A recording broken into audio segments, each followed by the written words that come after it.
All right. Hello to all our Nanlite fans and customers out there. I'm Barry Garcia. I'm the Technical Sales Manager for Nanlite US. So today we're going to do webisode 2. And if you have questions, feel free to drop down into the comments and leave a question or leave a comment. We'd love to hear from you guys, and we always like answering questions. And our first question of the day. So question number 1 comes from Spencer in Atlanta.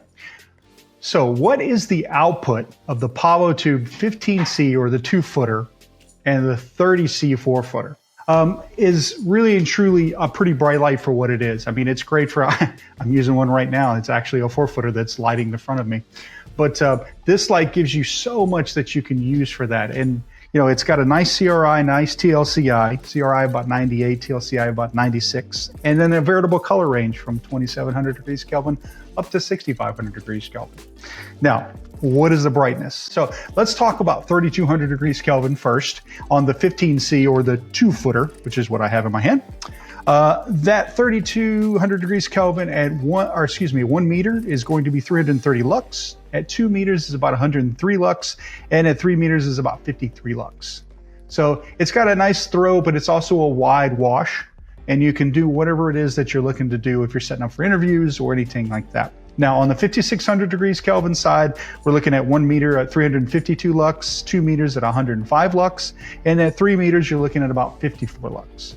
So again, gives you quite a little output for what this is on a 2-footer. Now let's talk about the 4-footer, which is the 30C. That's a bit bigger, and you're gonna get a little more output out of that, obviously. Now, 3200 degrees Kelvin at 1 meter is 508 lux. At 2 meters is about 142, and at 3 meters is about 67. Now that's at 3200 degrees Kelvin.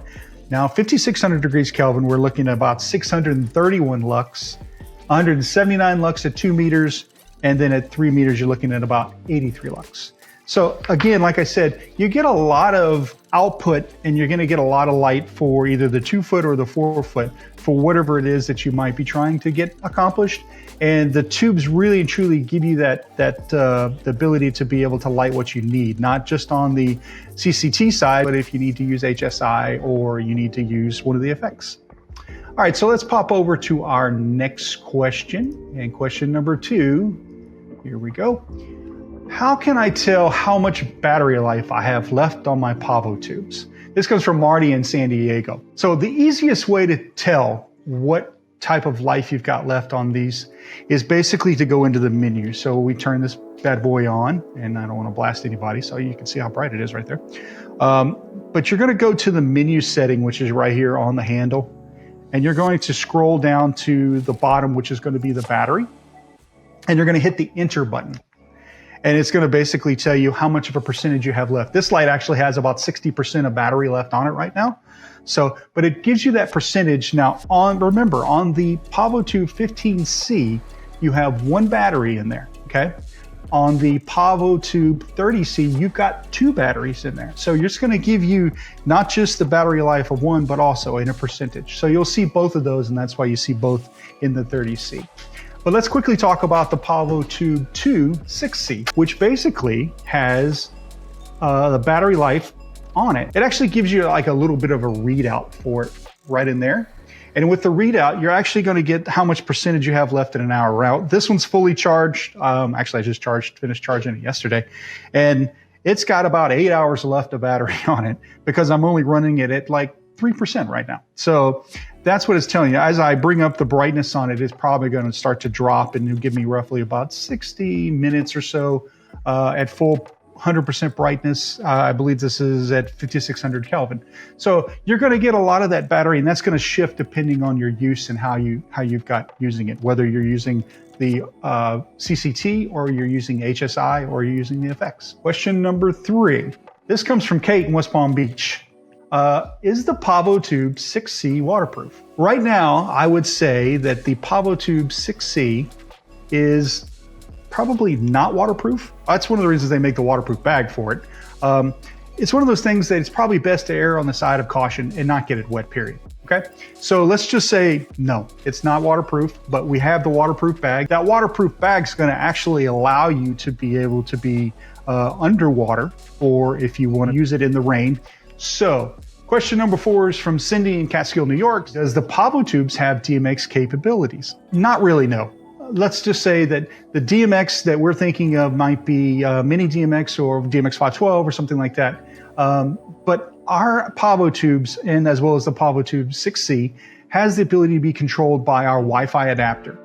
Using the app, whether on your phone or your device, to be able to control the RGB, to control the variable color temperature, even some of the effects. So you've got that ability to be able to use those different lights and control them depending on what you need to do. Now they're easily addressed because you can go into the menu like we did on the other Pavotube where we were showing the battery life, and go to the address and actually go from 1 to 100 and be able to decide what it is. Now in saying that, you can also use the Pavotubes with the RC1 remote control. Now this will actually control your variable color temperature on the Pavotube 15 and 30C, as well as it'll control your variable color temperature on the 6C. So you've got lots of different ways you can actually control the lights remotely, but DMX right now is not one of the ones that we can do. All right, is there a way to control the light spill on my new Pavotube 6C? Haha, yeah. So to answer your question, yes, there is. The Pavotube 6C actually has quite a few accessories that are sold for it now. Very affordable, just like this guy is. And we actually make an egg crate that actually slides over this guy and allows you to control the beam from this to this. It very narrows it down a lot. And I believe it's roughly around a 40-degree beam angle shift that you're gonna see. So this would allow you to, get that light right up there if you need to, or just control the light so it's just on a certain area. That really and truly gives you so many options with this little guy because you can stick him so many places and then control the light when you're trying to use it. So that's pretty much it for our questions today. But we also ask that you leave a comment for us, as well as maybe leave a question. And we'll see you next time.